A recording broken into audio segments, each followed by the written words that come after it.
আসসালামু আলাইকুম রাহমাতুল্লাহি ওয়া বারাকাতুহু। আজকে আমাদের চতুর্থ ক্লাস। এই ক্লাসে আমরা জানবো হলো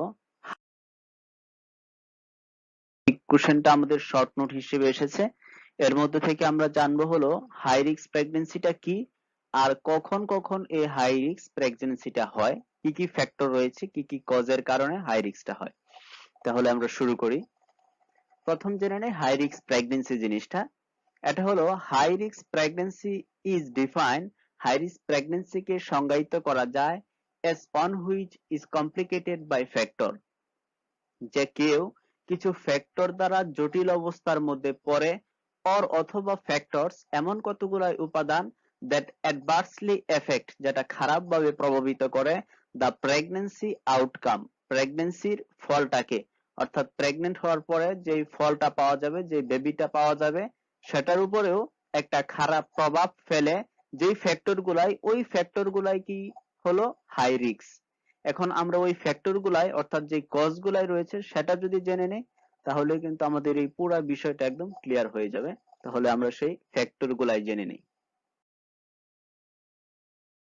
high risk pregnancy or cause of high risk pregnancy. Factor মানেই হলো এখানের যে কজ গুলাই রয়েছে সেগুলাই। এটা দুই সময়ে হয়ে থাকে হাই রিস্ক প্রেগন্যান্সিটা। একটা হলো ডিউরিং প্রেগন্যান্সি, আর একটা হলো ডিউরিং লেবার। আমরা প্রথমে জেনে নেই ডিউরিং প্রেগন্যান্সির ক্ষেত্রে কিভাবে হাই রিস্কটা হয়। একটা হলো প্রথমে লেখা আছে ইল্ডারলি প্রিমি, অর্থাৎ যদি বেশি বয়সে গিয়ে কেউ কনসেপ্ট করে তাহলে তার ক্ষেত্রে কিন্তু হাই রিস্ক রয়েছে। যেমন কেউ 30 বছর অথবা তারপরে গিয়ে যদি প্রেগনেন্ট হয় তাহলে তার ক্ষেত্রে কিন্তু এই প্রেগনেন্টটা একটা হাই রিস্কের মধ্যে পড়ে যায়। আরেকটা হলো শর্ট স্ট্যাচুর প্রিমি, অথবা যদি কারো হাইট কম থাকে, অর্থাৎ 140 সেন্টিমিটারের কম অথবা 4 ফুট 10 ইঞ্চির কম যদি থাকে, তাহলেও কিন্তু সেই মা হাই রিস্ক এর মধ্যে থাকে। আরেকটা হলো থ্রেটেন্ড অ্যাবর্শন, অর্থাৎ হুমকির মুখে যদি কারো গর্ভপাত হয় তাহলেও কিন্তু সেটা হাই রিস্ক। আরেকটা হলো অ্যান্টিপার্টাম হেমোরেজ, অর্থাৎ গর্ভপাতের আগেই যদি রক্তক্ষরণ হয় সেটাও হাই রিস্ক। তারপর হলো মেল প্রেজেন্টেশন, অর্থাৎ প্রেজেন্টেশন ছাড়া, নর্মাল প্রেজেন্টেশন ছাড়া যে ধরনের ভার্সনই আছে সবই কিন্তু মেল প্রেজেন্টেশন।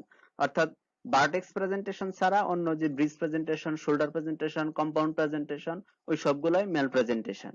তারপরে যদি প্রেগনেন্ট মায়ের প্রি একলামশিয়া থাকে, অর্থাৎ প্রেগনেন্ট অবস্থায় হাই ব্লাড প্রেশার থাকে, প্রোটিনিউরিয়া থাকে এবং একলামশিয়া, অর্থাৎ সেই সাথে যদি কনভালশন অর্থাৎ স্পাজম থাকে, তাহলেও কিন্তু সেই মায়ের ক্ষেত্রে এই প্রেগন্যান্সিটা হাই রিস্ক হয়ে যায়।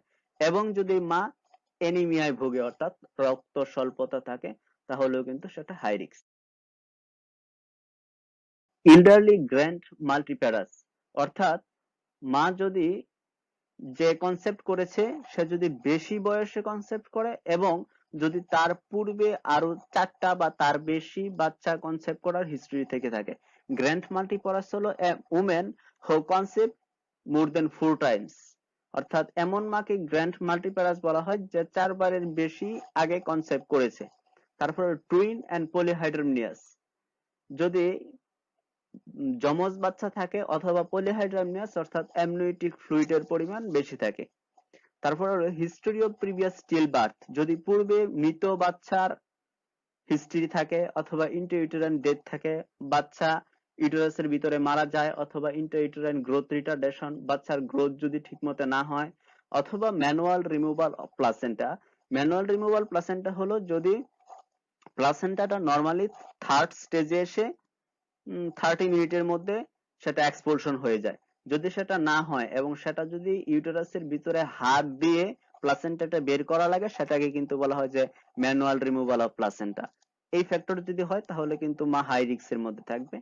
তারপরে হলো প্রলংড প্রেগন্যান্সি, অর্থাৎ যদি প্রেগন্যান্সিটা অনেক বেশি সময় দীর্ঘায়িত হয়, নরমাল 9 মাস 10 মাস, এ যদি ডেলিভারি না হয়ে আরো বেশি সময় যদি দীর্ঘায়িত হয় তাহলেও কিন্তু সেটা হাই রিস্কের মধ্যে পড়ে।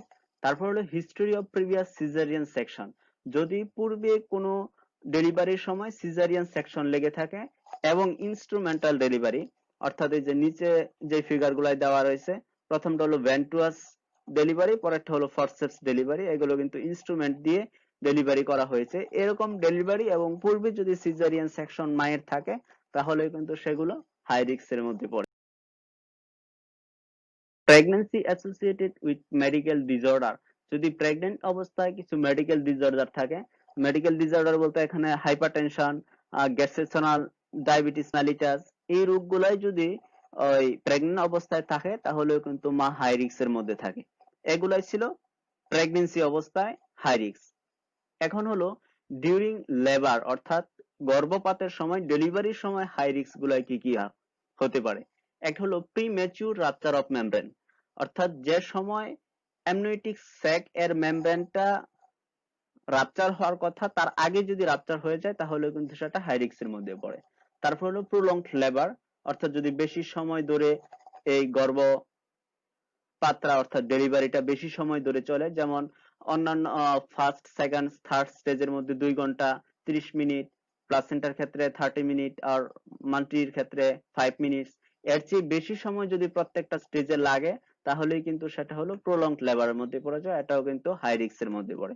তারপরে আছে হ্যান্ড ফিট অর কর্ড প্রোলেপস, অর্থাৎ প্রোলেপস মানে হলো নিচে বের হয়ে যাওয়া, যদি বাচ্চার মাথা আসা আগেই যদি বাচ্চার সার্ভিক্স দিয়ে ভ্যাজিনা দিয়ে বাচ্চার পাটা আগে বের হয়ে যায় বা বাচ্চার হাতটা আগে বের হয়ে যায়, যেমন এই পাশে চিত্রের মধ্যে দেখা যাচ্ছে যে ফিট প্রোলেপস হয়ে গেছে, এমন যদি বের হয়ে যায় তাহলে কিন্তু সেটা হাই রিস্কের মধ্যে পড়ে। তারপর হলো পোস্ট পার্টাম হেমোরেজ, গর্ভপাতের পরে ডেলিভারির পরে যে রক্তক্ষরণটা হয় সেটাই কিন্তু হাই রিস্ক। তারপরেও placenta retained more than 30 minutes, অর্থাৎ থার্ড স্টেজে এসে প্লাসেন্টা ডেলিভারি হওয়ার সময় কিন্তু সেটা 30 মিনিটের মধ্যে প্রিমির ক্ষেত্রে ডেলিভারি হবার কথা, কিন্তু যদি তার চেয়ে বেশি সময় লেগে যায় সেটাকেই বলা হয় প্লাসেন্টা রিটেইনড।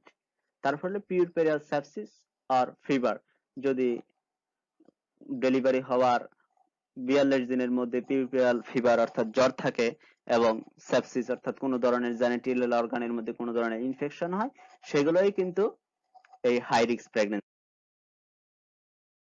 আমাদের হাই রিস্ক প্রেগন্যান্সি ক্লাস, আশা করি সকলেই এ থেকে উপকৃত হবে ইনশাআল্লাহ।